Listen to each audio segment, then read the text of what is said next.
चाहे वो लोकसभा के एमपी हो या विधानसभा के एमएलए हो, वो सदन पटल पर बस्तर संभाग के विकास की बात क्यों नहीं करते। यहाँ पर काफ़ी सुविधाओं का अभाव है। यहाँ स्वास्थ्य सुविधा बिल्कुल लचर है।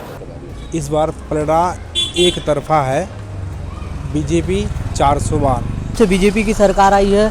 उन्होंने रोडों पे ध्यान दिया है, शिक्षा पे ध्यान दिया है और जो भी भ्रष्टाचार के मामले थे उन पे रोक लगाई है। जो है ना, चुनाव प्रचार और बाकी व्यवस्थाएं जैसे हो रही है उस हिसाब से तो भाजपा का पल्ला भारी है। जैसे जैसे लोकसभा चुनाव की तारीख नज़दीक आती जा रही है, दोनों ही दलों के उम्मीदवार प्रचार प्रसार में तेजी ला रहे हैं, लेकिन इस बीच जनता का क्या मूड है, सीधे जनता से ही पूछते हैं और चलते हैं दंतेवाड़ा की जनता के बीच। अभी लोकसभा का चुनाव आने का है और चुनाव के समय हमारे क्षेत्र के विधायक और सांसद विभिन्न वादे करते हैं और इस पर पूरा अमल नहीं करते हैं। और हमारे क्षेत्र का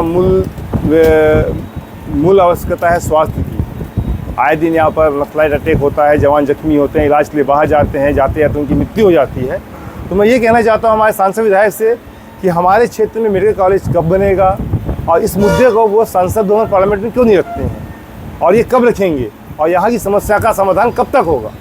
किरंदुल में एशिया महाद्वीप का सबसे बड़ा माइंस होने के बावजूद भी यहाँ पे शिक्षा, स्वास्थ्य और सड़क ये तीनों बदहाल स्थिति में है। यहाँ के हमारे जनप्रतिनिधि, चाहे वो लोकसभा के एमपी हो या विधानसभा के एमएलए हो, वो सदन पटल पर बस्तर संभाग के विकास की बात क्यों नहीं करते। मैं एक सवाल पूछना चाहता हूँ कि टेकनार में हवाई यातायात के लिए यहाँ पे पहल हो चुकी थी, फिर भी ना लोकतंत्र के मंदिर में सांसद में ये बात हमारे एमपी ने उठाई, नहीं विधानसभा में विधायक ने। तो इस प्रश्न को वे क्यों नहीं उठाते, लोगों की समस्याओं को विधान पटल पर क्यों नहीं रखते, ये मैं जनप्रतिनिधियों से पूछना चाहता हूँ।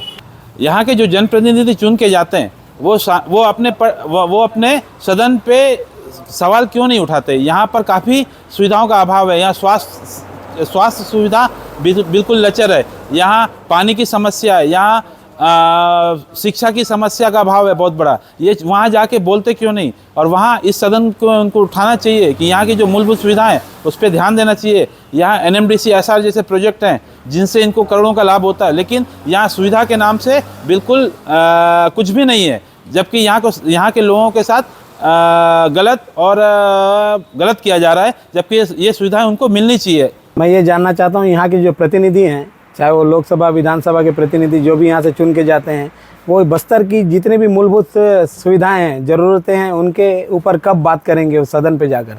क्योंकि इतने दिन से या इतने समय से हम देख रहे हैं, क्योंकि हम एक वोटर है, हम आपसे जानना चाहते हैं, एक प्रतिनिधि से जानना चाहते हैं कि इन जो बस्तर की मूलभूत सुविधाएं हैं या ज़रूरतें हैं, जिन कार्यों को लेकर यहाँ पर आप लोग मतलब चुनाव लड़ते हैं, जीतते हैं, इन सब चीज़ों का कब निराकरण होगा। और मैं ये जानना चाहता हूँ कि बस्तर की जितने भी मतलब यहाँ पर स्टील प्लांट के बारे में भी चुनाव लड़ा गया, चुनाव इस टॉपिक पे बात किया जाए, लेकिन यहाँ कब उद्योग लगेगा। इस बार पलड़ा एक तरफा है, बीजेपी 400 बार, अब की बार 400 पार। क्योंकि विपक्ष में ना कांग्रेस है ना आम आदमी है, कोई नहीं है, सब एक चोर गठबंधन है जिसका कोई वजूद नहीं है। और हमारी ये जनता काफ़ी समझदार और जागरूक है, जिस वजह से देश की तरक्की विकास को देखते हुए तो इस बार 400 पार 100% है। हाँ, अभी शिक्षा के क्षेत्र में तो सरकार काफ़ी ध्यान दे रही है। जैसे कांग्रेस की भी पहले सरकार थी, इसमें कॉलेज में टीचर वगैरह नहीं थे, पढ़ाई नहीं होती थी। और फिर उसके बाद अभी भाजपा की सरकार आई है तो शिक्षा को पे ज़्यादा ध्यान देगी। तो यहाँ स्थानीय मुद्दे क्या लगते हैं आपको, किस पे निराकरण होना चाहिए दोनों का, कि अगर कोई भी जीते किस मुद्दे पे ध्यान? सबसे पहले तो शिक्षा पे ध्यान देना चाहिए, क्योंकि युवा देश का भविष्य है। तो युवा पे ध्यान देंगे तो ही आगे का कुछ होगा। पिछले 5 साल में जब कांग्रेस की सरकार थी तब उतना कुछ खास अभियान नहीं चलाया गया है। जब से मोदी सरकार अभी भी आई हुई है तो अभी नक्सलियों के ऊपर काफ़ी मतलब अंकुश रखा गया है उसके ऊपर। और पहले भी इतने ज़्यादा नक्सली मारे नहीं जाते थे, आंकड़े भी सही नहीं होते थे। अभी के आंकड़े एकदम मतलब लगभग तो सही है कि बहुत सारे नक्सलियों को मार गिराया जा रहा है। जगह जगह फोर्सेस भेजे जा रहे हैं जहाँ फोर्स नहीं मिलेगा चुनाव में भाजपा को। जी। तो वो क्या है, बहुत मतलब अंदर अंदर एरिया में जाके अभियान मतलब वो कर रहे हैं, है ना, अभियान को किया जा रहा है।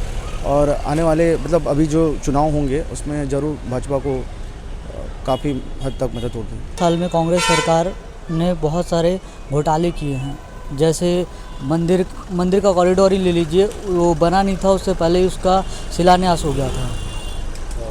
और रोडें इतनी ख़राब थी कि लोग आ जा नहीं पा रहे थे और बहुत सारे एक्सीडेंट हो रहे थे।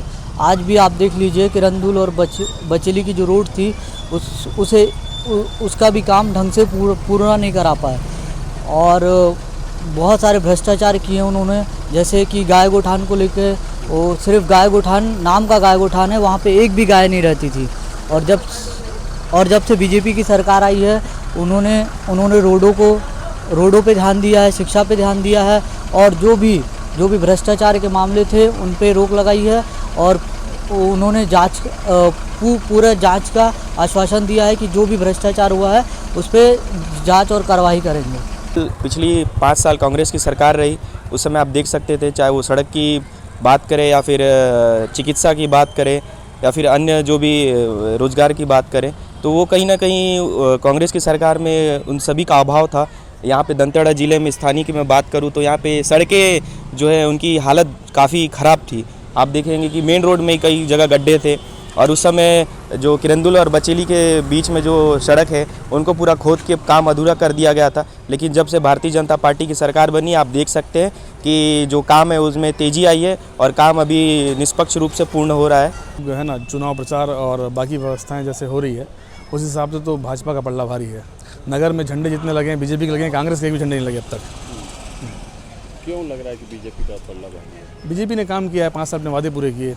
अभी हाल ही में मातृ वंदन योजना का पैसा जो दिया और दूसरी किस्त भी डली है। तो भाजपा जो बोलता है जुमलेबाजी नहीं करता, जो बोलता है वो करता है। तो ऐसे देखते हुए बीजेपी का पल्ला भारी और बीजेपी जीत के आ रही है। लोकसभा चुनाव को लेकर जनता की मिलीजुली प्रतिक्रिया देखने को मिल रही है। ऐसे में ये कह पाना जरा मुश्किल है कि जनता का रुख किस ओर है। कोई भाजपा की तर्ज पर 400 पार की बात कर रहा है, तो कोई स्थानीय मुद्दों पर भाजपा और कांग्रेस दोनों को ही असफल बता रहा है। वेद प्रकाश संगम, IBC 24, दंतेवाड़ा।